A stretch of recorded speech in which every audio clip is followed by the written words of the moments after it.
Class number 7, Liquidity, Savings, and Capital 101. Do we have enough cash? Are we managing our members' deposits? How are we managing our members' capital? These are key questions you will deal with in this class and every time you get together as a board.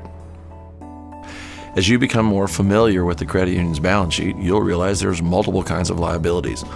Suspense and settlement, accounts payable, and the one you remember most often, member savings accounts. When you take a look at your balance sheet and you break down the liabilities, you'll see a section for settlement accounts. Settlement accounts represent a very easy idea. Money's not yet given to a member or taken from a member and offset against a third party. When you're reviewing suspense and settlement accounts, one thing to remember is that they are short in duration.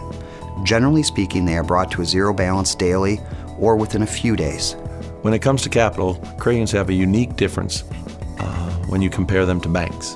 Our capital has to be generated from year-to-year earnings and accumulated over time, whereas a bank can simply ask people, buy some stock.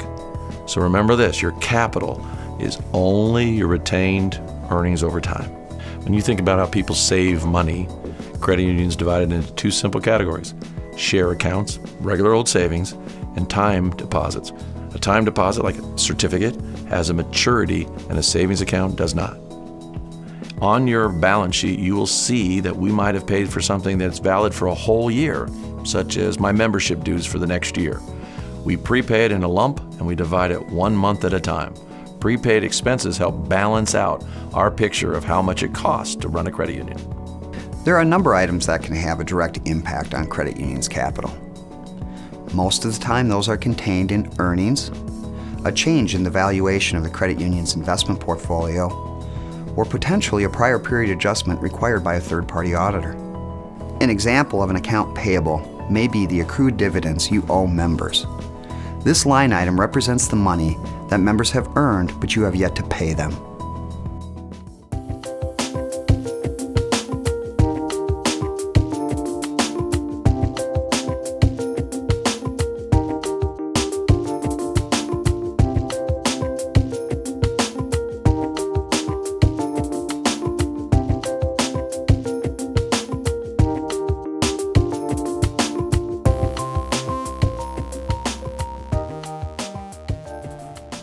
Member savings accounts, accounts payable, suspense, and settlement accounts are all considered liabilities on the credit union's books.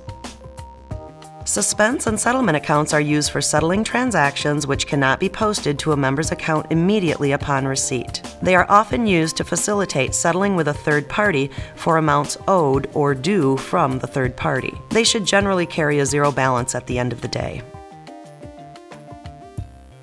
The only source of credit union capital is the earnings generated by the credit union's operations. Regular share accounts do not have a stated maturity as compared to certificates of deposit.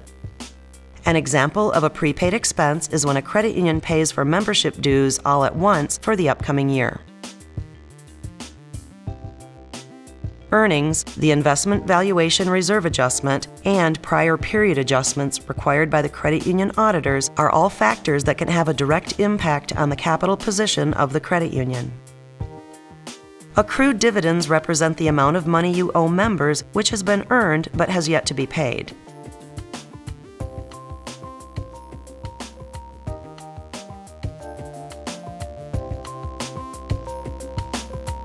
Time to take the test. Good luck.